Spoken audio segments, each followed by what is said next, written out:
प्रदेश का पहला floating plan है। मैं इन परियोजनाओं के लिए एमपी के लोगों को ढेर सारी बधाई देता हूं।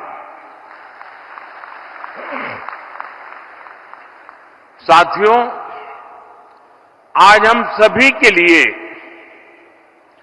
बहुत ही प्रेरणादायी दिन है।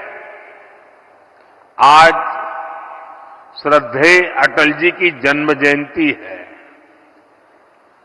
आज भारत रत्न अटल जी के जन्म के 100 साल हो रहे हैं।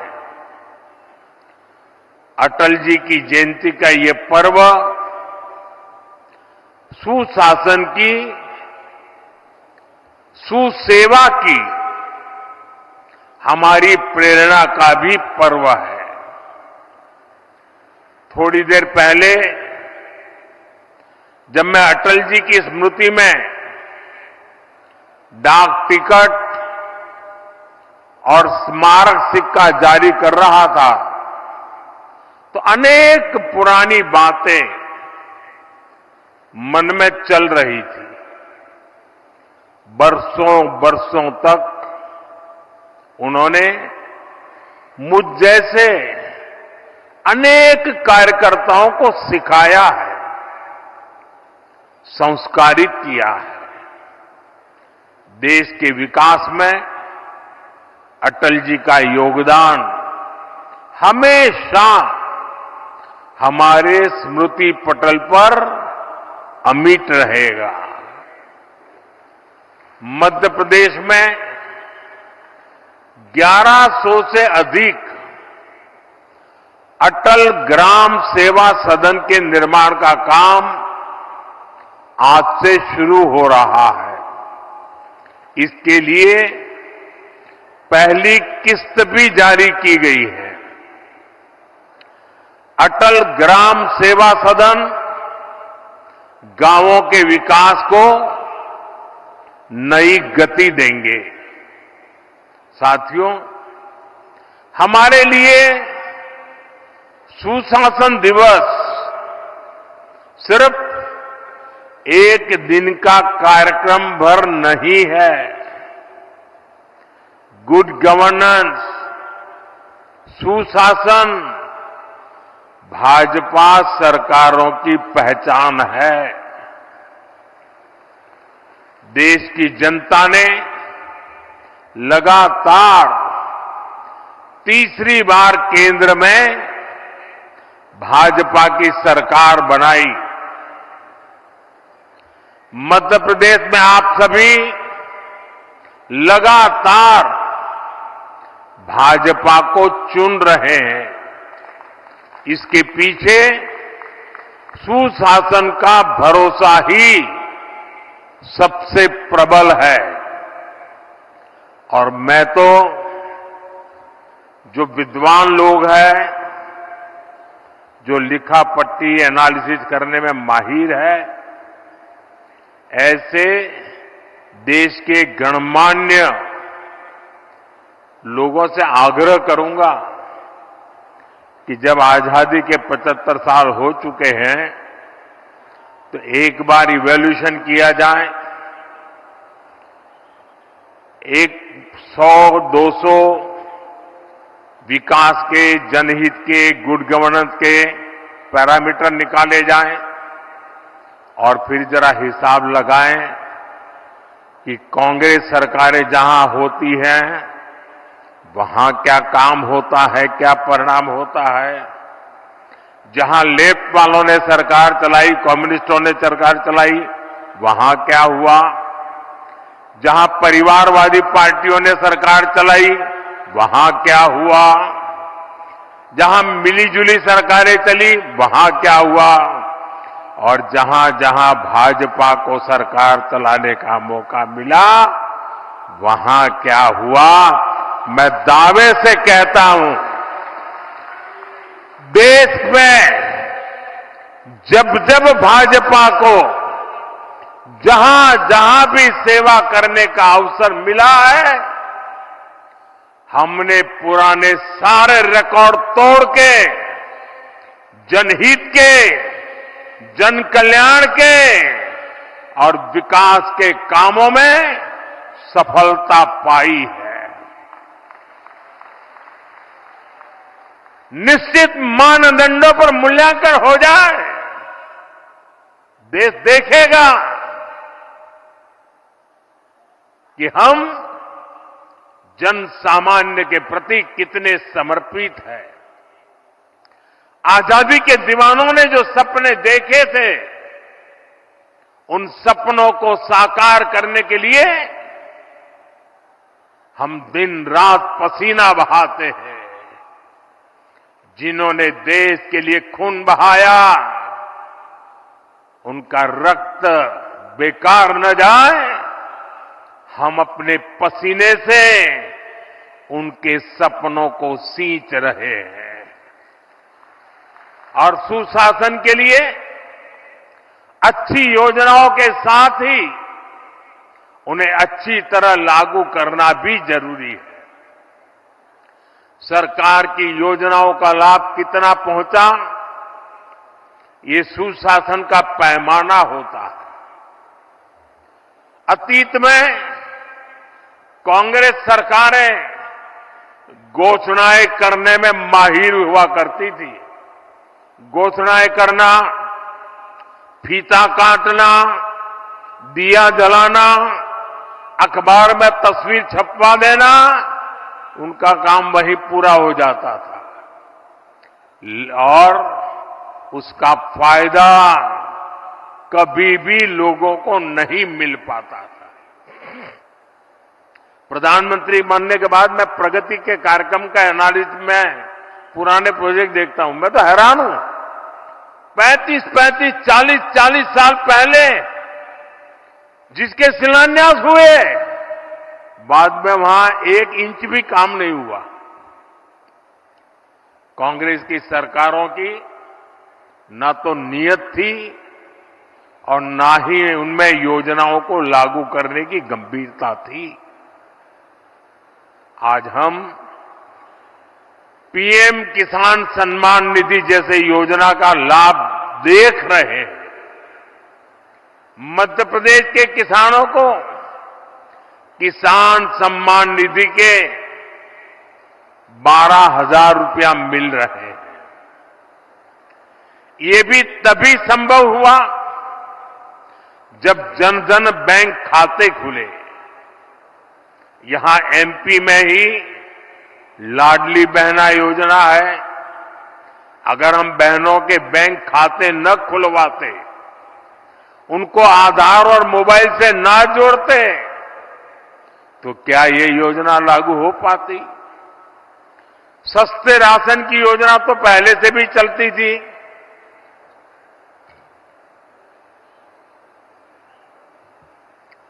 लेकिन गरीब को राशन के लिए भटकना पड़ता था। अब आज देखिए, गरीब को मुफ्त राशन मिल रहा है, पूरी पारदर्शिता से मिल रहा है। ये तभी हुआ जब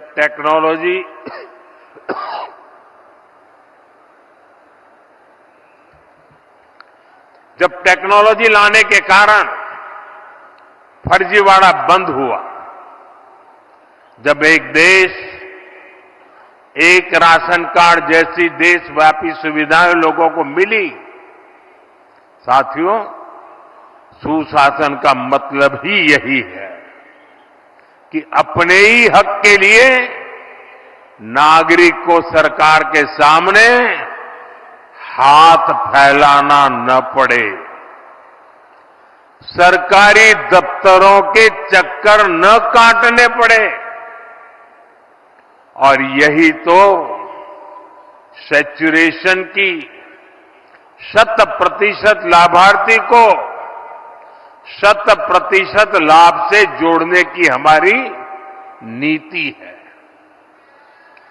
सुशासन का यही मंत्र भाजपा सरकारों को दूसरों से अलग करता है।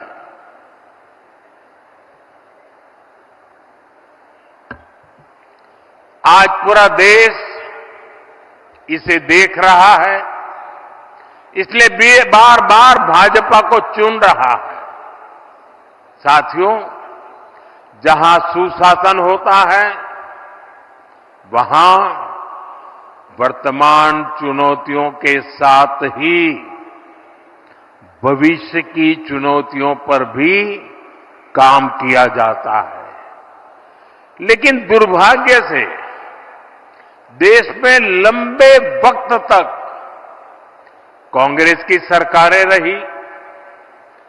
कांग्रेस गवर्नमेंट पर अपना जन्मसिद्ध अधिकार समझती है, लेकिन गवर्नेंस का उससे 36 का नाता रहा है।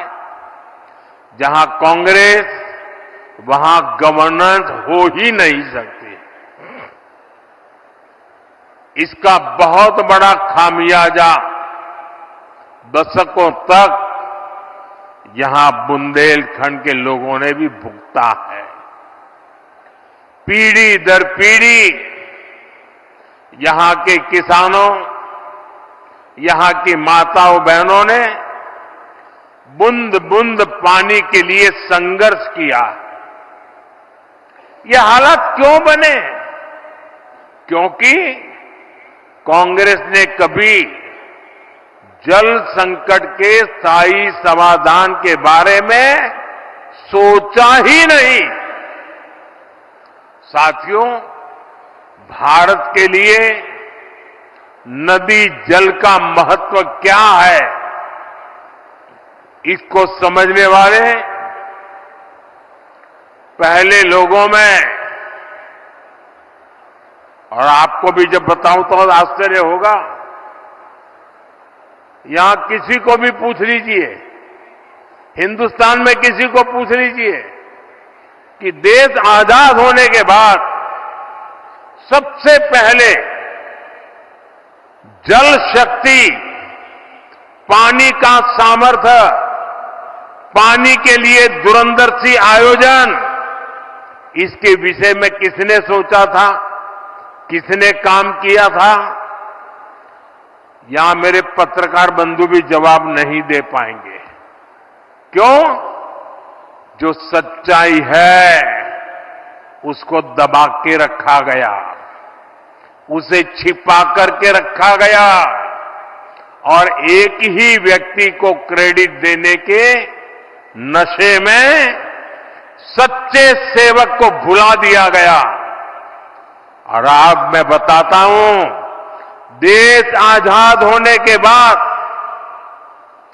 भारत की जल शक्ति, भारत के जल संसाधन, भारत में पानी के लिए बांधों की रचना, इन सब की दूरदृष्टि किसी एक महापुरुष को क्रेडिट जाती है, तो उस महापुरुष का नाम है बाबा साहब आंबेडकर।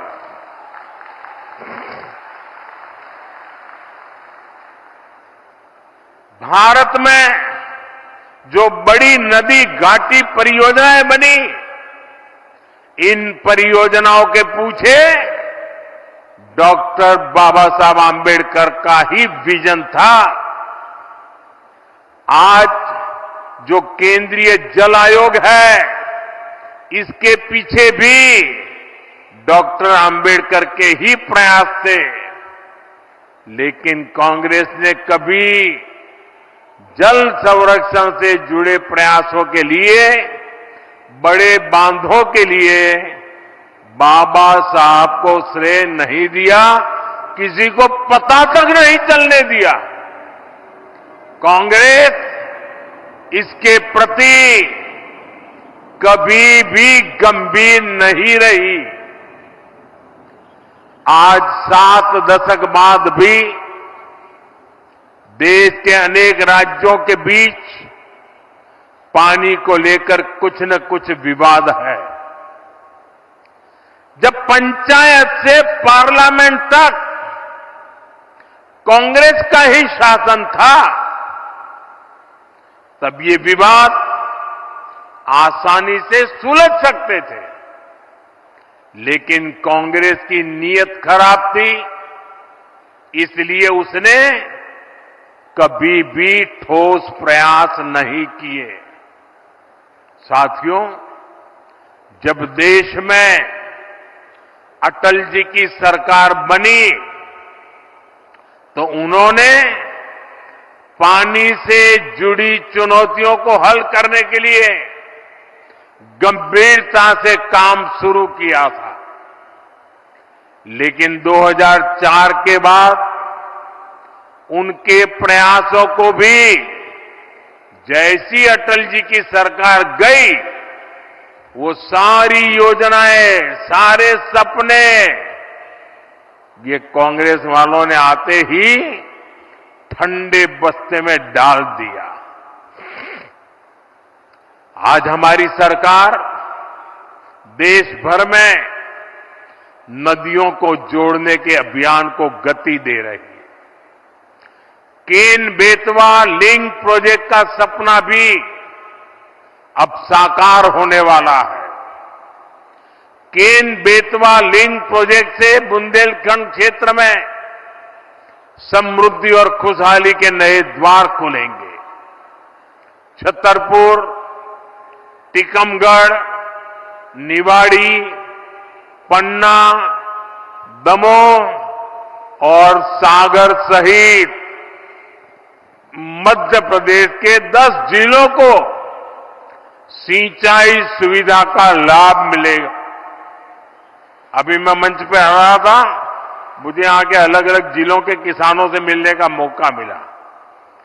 मैं उनकी खुशी देख रहा था, उनके चेहरों पे आनंद देख रहा था। उनको लगता था कि हमारी आने वाली पीढ़ियों का जीवन बन गया। साथियों, उत्तर प्रदेश में जो बुंदेलखंड का हिस्सा है, उसके भी बांदा, महोबा, ललितपुर और झांसी जिलों को फायदा होने वाला है। साथियों, मध्य प्रदेश देश का पहला राज्य बना है जहां नदियों को जोड़ने के महाअभियान के तहत 2 परियोजनाएं शुरू हो गई है। कुछ दिन पहले ही मैं राजस्थान में था।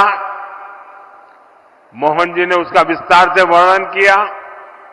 वहां पार्वती, काली सिंह चंबल और केन बेतवा लिंक परियोजनाओं के माध्यम से कई नदियों का जुड़ना तय हुआ है। इस समझौते का बड़ा लाभ मध्य प्रदेश को भी होने जा रहा है। साथियों, 21वीं सदी की सबसे बड़ी चुनौतियों में से एक है जल सुरक्षा। 21वीं सदी में वही देश आगे बढ़ पाएगा,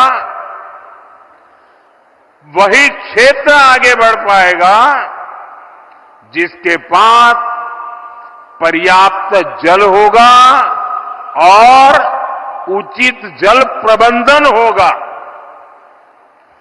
पानी होगा तभी खेत खलिहान खुशखुशाल होंगे। पानी होगा तभी उद्योग धंधे फलेंगे फूलेंगे। और मैं तो उस गुजरात से आता हूं जहां के ज्यादातर हिस्सों में साल में ज्यादातर समय सूखा ही पड़ता था। लेकिन मध्य प्रदेश से निकली मां नर्मदा के आशीर्वाद ने गुजरात का भाग्य बदल दिया। एमपी के भी सूखा प्रभावित इलाकों को पानी के संकट से मुक्त करना मैं अपना दायित्व समझता हूं। इसलिए मैंने बुंदेलखंड की बहनों से, यहां के किसानों से वादा किया था कि आपकी मुश्किलें कम करने के लिए मैं पूरी ईमानदारी से काम करूंगा। इसी सोच के तहत बुंदेलखंड में पानी से जुड़ी करीब 45,000 करोड़ रुपए की योजना हमने बनाई थी। हमने मध्य प्रदेश और उत्तर प्रदेश की भाजपा सरकारों को निरंतर प्रोत्साहित किया और आज केन बेतवा लिंक प्रोजेक्ट के तहत दौधन बांध का भी शिलान्यास हो गया है। इस बांध से सैकड़ों किलोमीटर लंबी नहर निकलेगी। बांध का पानी करीब 11 लाख हेक्टेयर भूमि तक पहुंचेगा। साथियों, बीता दशक भारत के इतिहास में जल सुरक्षा और जल संरक्षण के अभूतपूर्व दशक के रूप में याद किया जाएगा। पहले की सरकारों के दौरान पानी से जुड़ी जिम्मेदारियां अलग अलग विभागों के बीच बटी हुई थी। हमने इसके लिए जल शक्ति मंत्रालय बनाया। पहली बार हर घर नल से जल पहुंचाने के लिए राष्ट्रीय मिशन शुरू किया गया। आजादी के बाद 7 दशक में सिर्फ 3 करोड़ ग्रामीण परिवारों के पास ही नल से जल नल कनेक्शन था। बीते 5 वर्षों में 12 करोड़ नए परिवारों तक हमने नल से जल पहुंचाया है। इस योजना पर अभी तक 3.5 लाख करोड़ रुपए से अधिक खर्च किया जा चुका है।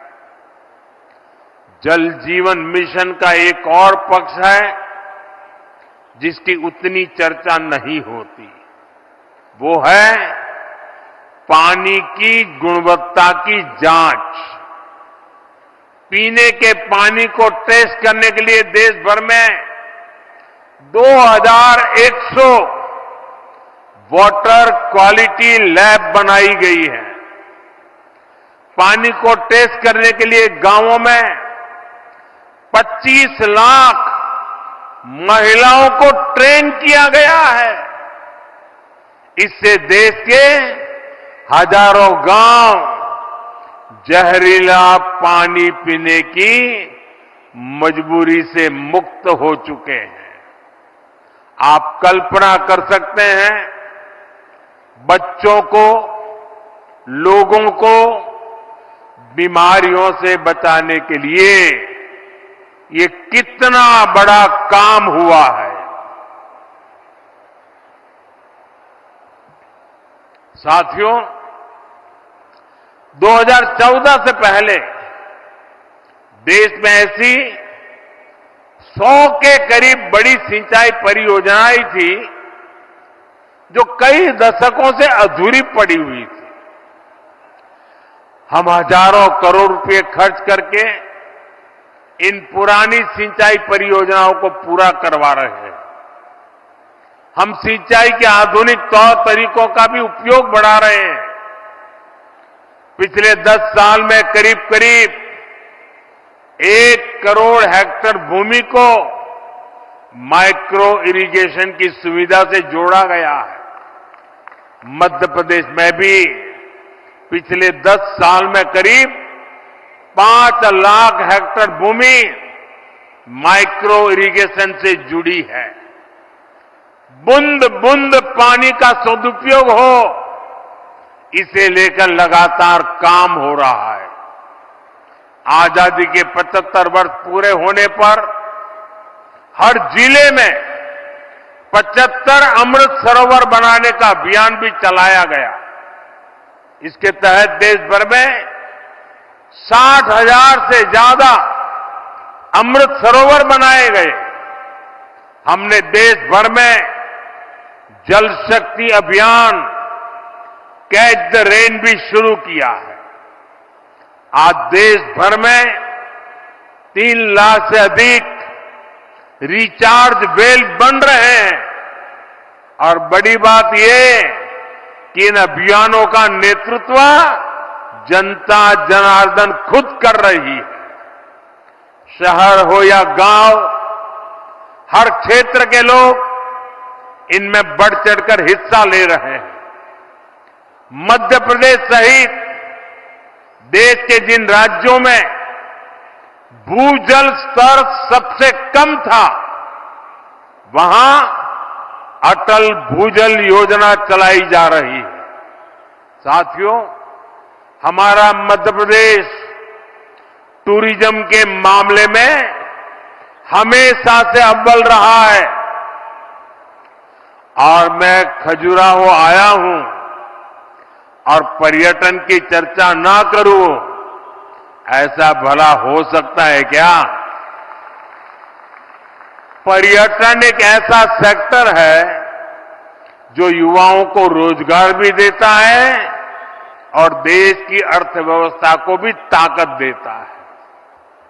अब जब भारत दुनिया की तीसरी बड़ी आर्थिक शक्ति बनने जा रहा है, तो दुनिया में भारत को लेकर जिज्ञासा बढ़ी है। आज दुनिया भारत को जानना चाहती है, समझना चाहती है। इसका बहुत अधिक फायदा मध्य प्रदेश को होने वाला है। हाल में एक अमेरिकी अखबार में एक रिपोर्ट छपी है, हो सकता है मध्य प्रदेश के अखबारों में भी अब वो नजर आई हो। अमेरिका के उस अखबार में छपी खबर में लिखा गया है कि मध्य प्रदेश को दुनिया के 10 सबसे आकर्षक टूरिस्ट डेस्टिनेशन में से एक बताया गया है। दुनिया के टॉप 10 में एक मेरा मध्य प्रदेश। मुझे बताइए, हर मध्य प्रदेश वासी को खुशी होगी कि नहीं होगी? आपका गौरव बढ़ेगा कि नहीं बढ़ेगा? आपका सम्मान बढ़ेगा कि नहीं बढ़ेगा? आपके यहां टूरिज्म बढ़ेगा कि नहीं बढ़ेगा? गरीब से गरीब को रोजगार मिलेगा कि नहीं मिलेगा? साथियों, केंद्र सरकार भी लगातार प्रयास कर रही है कि देश और विदेश के सभी पर्यटकों के लिए सुविधाएं बढ़े, यहां आना जाना आसान हो। विदेशी पर्यटकों के लिए हमने ई वीजा जैसी योजना बनाई है। भारत में जो हेरिटेज और वाइल्ड लाइफ टूरिज्म है, उसको विस्तार दिया जा रहा है। यहां मध्य प्रदेश में तो इसके लिए अभूतपूर्व संभावनाएं हैं। खजुराहो के इस क्षेत्र में ही देखिए, यहां इतिहास की, आस्था की अमूल्य धरोहरें हैं। कंदरिया महादेव, लक्ष्मण मंदिर, 64 योगिनी मंदिर, अनेक आस्था स्थल है। भारत के पर्यटन का प्रचार करने के लिए हमने देश भर में G20 की बैठकें रखी थी। एक बैठक यहां खजुराहो में भी हुई थी। इसके लिए खजुराहो में एक अत्याधुनिक अंतर्राष्ट्रीय सम्मेलन केंद्र भी बनाया गया। साथियों, केंद्र सरकार की स्वदेश दर्शन योजना के तहत मध्य प्रदेश को सैकड़ों करोड़ रुपए दिए गए हैं ताकि यहां इको टूरिज्म सुविधाओं का, पर्यटकों के लिए नई सुविधाओं का निर्माण हो सके। आज सांची और अन्य बौद्ध स्तंभों को बौद्ध सर्किट से जोड़ा जा रहा है। गांधी सागर, ओमकारेश्वर डैम, इंदिरा सागर डैम, भेड़ाघाट, बाणसागर डैम ये इको सर्किट का हिस्सा है। खजुराहो, ग्वालियर, ओरछा, चंदेरी, मांडू ऐसे स्थलों को हेरिटेज सर्किट के रूप में कनेक्ट किया जा रहा है। पन्ना नेशनल पार्क को भी वाइल्ड लाइफ सर्किट से जोड़ा गया है।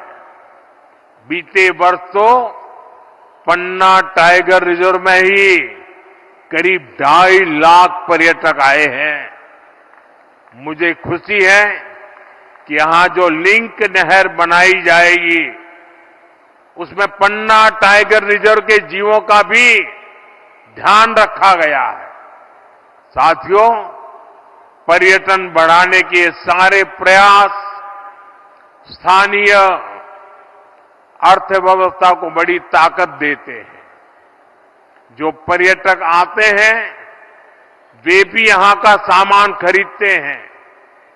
यहां ऑटो टैक्सी से लेकर होटल, ढाबे, होमस्टे, गेस्ट हाउस सभी को फायदा पहुंचता है। इससे किसान को भी बहुत फायदा होता है, क्योंकि दूध, दही से लेकर फल, सब्जी तक हर चीज के उन्हें अच्छे दाम मिलते हैं। साथियों, बीते 2 दशकों में मध्य प्रदेश ने अनेक पैमानों में शानदार काम किया। आने वाले दशकों में मध्य प्रदेश देश की टॉप इकोनॉमीज में से एक होगा। इसमें बुंदेलखंड की बहुत बड़ी भूमिका होगी। विकसित भारत के लिए विकसित मध्य प्रदेश बनाने में बुंदेलखंड का रोल अहम होगा। मैं आप सभी को भरोसा देता हूं, डबल इंजन की सरकार इसके लिए ईमानदारी से प्रयास करती रहेगी। एक बार फिर आप सभी को ढेर सारी शुभकामनाएं। ये आज का कार्यक्रम है ना, इतना बड़ा कार्यक्रम, इस कार्यक्रम का मतलब मैं समझता हूं। इतनी बड़ी संख्या में माताओं बहनों का आने का मतलब समझता हूं, क्योंकि ये पानी से जुड़ा काम है और हर जीवन से जुड़ा हुआ होता है पानी। और ये आशीर्वाद देने के लिए लोग आए ना,